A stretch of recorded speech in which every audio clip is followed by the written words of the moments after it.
The Crows. It was a hot day at the farm. Farmer Jenkins worked all morning in the cornfield. Now he was tired. He went home for lunch. It was very quiet outside. Two black crows sat on an old fence nearby.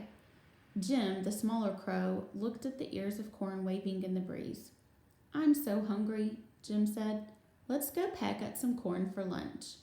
Jill was much bigger than Jim, but she was not very brave. What if the farmer comes back? She asked. Jim puffed up the feathers on his chest.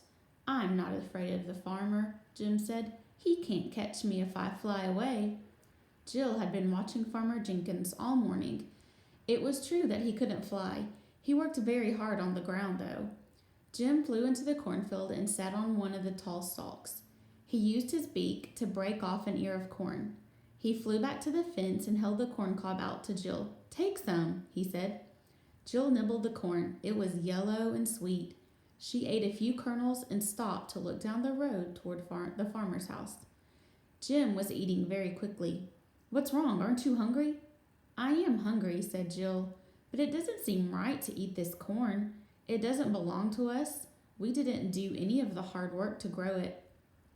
Jim stopped eating and thought, but we don't know how to plant our own corn, he said.